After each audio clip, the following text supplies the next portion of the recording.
जय हिंद दोस्तों, कैसे हैं आप सभी।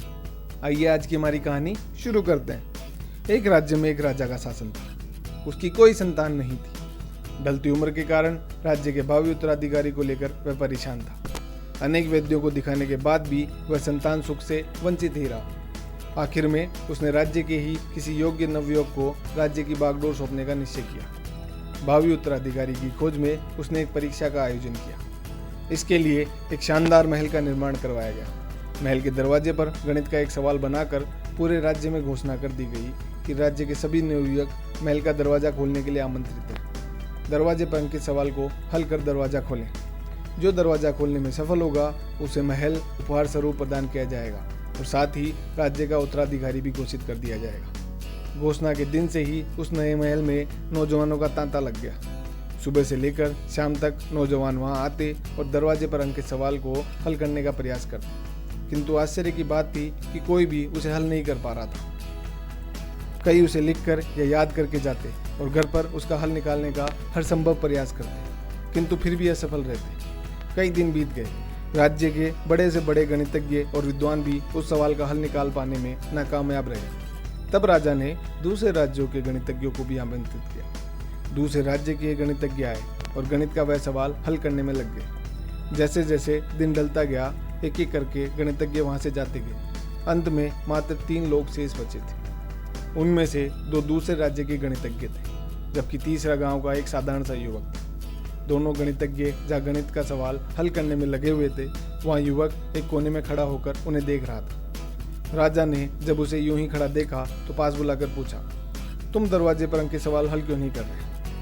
युवक बोला, महाराज, मैं तो बस यूं ही इन नामी गिरामी गणितज्ञों को देखने आया। ये अपने राज्यों के इतने बड़े गणितज्ञ हैं, इन्हें सवाल हल करने दीजिए। यदि इन्होंने हल निकाल लिया तो राज्य के उत्तराधिकारी बन जाएंगे। इससे बड़ी खुशी की बात और क्या होगी। यदि ये सवाल हल नहीं कर पाए तब मैं कोशिश करके देखूंगा। इतना कहकर युवक एक कोने में बैठकर गणितज्ञों को देखने लगा। पूरा दिन निकल गया और शाम घिर आई, किंतु दोनों गणितज्ञ सवाल हल नहीं कर पाए।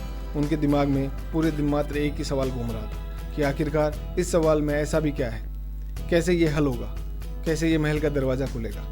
पूरा प्रयास करने के बाद भी वे सवाल हल नहीं कर पाए। जब उन्होंने हार मान ली तो कोने में बैठा युवक उठकर दरवाजे के पास गया और जाकर उसे धीरे से धक्का दे दिया। जैसे ही उसने दरवाजे को धक्का दिया, दरवाज़ा खुल गया। दरवाज़ा खुलते ही लोग उससे पूछने लगे कि तुमने ऐसा क्या किया कि महल का दरवाज़ा खुल गया। युवक बोला, जब मैं बैठकर सबको गणित का सवाल हल करते देख रहा था तो मेरे दिमाग में विचार आया कि हो सकता है दरवाज़ा खोलने का कोई सवाल ही ना हो। इसलिए मैं गया और सबसे पहले जाकर दरवाजे को धक्का दे दिया और दरवाज़ा खुल गया।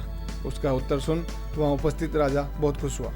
उसने युवक को वह महल भी दिया और राज्य का उत्तराधिकारी भी घोषित किया। तो दोस्तों, इस कहानी से हमें सीखने को मिलता है कि ज़िंदगी में हम कई बार ऐसी परिस्थिति में फंस जाते हैं जब हमें लगता है कि हमारे सामने पहाड़ जैसी समस्या है, जबकि वास्तव में कोई समस्या होती ही नहीं है, या होती भी है तो बहुत ही छोटी सी, लेकिन हम उसे बहुत बड़ा बनाकर उसमें उलझे रहते हैं। बाद में उस समस्या का समाधान अपने आप ही निकल जाता है, या फिर थोड़े से प्रयास के बाद। तब हमें एहसास होता है कि इतनी सी समस्या के लिए हमने कितना समय बर्बाद कर दिया। समस्या सामने आने पर विचलित ना हो, शांति से सोचें और फिर समाधान करने का प्रयास करें। दोस्तों, अक्सर ऐसी ही परिस्थिति में हम होते हैं जब हम बहुत ही छोटी छोटी बातों को लेकर इतना परेशान हो जाते हैं कि हमारा पूरा ध्यान सिर्फ समस्या पर होता है, ना कि समाधान पर, और हम खुद का बहुत सारा समय सिर्फ इसलिए ख़राब कर लेते हैं क्योंकि हम छोटी सी समस्या को बहुत बड़ा समझकर परेशान होते रहते हैं। क्या आपके साथ भी कभी ऐसा हुआ है कि आप किसी बात को लेकर बहुत ज़्यादा परेशान हुए हो और बाद में वो समस्या अपने आप ही हल हो गई हो,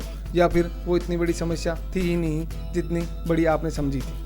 कमेंट्स में जाकर हमें ज़रूर बताएं। और अगर आपको हमारी कहानी पसंद आई हो तो लाइक कर दीजिए, शेयर कर दीजिए, और ऐसी ही शॉर्ट मोटिवेशनल स्टोरीज़ के लिए हमारे YouTube चैनल को सब्सक्राइब कर दीजिए। धन्यवाद।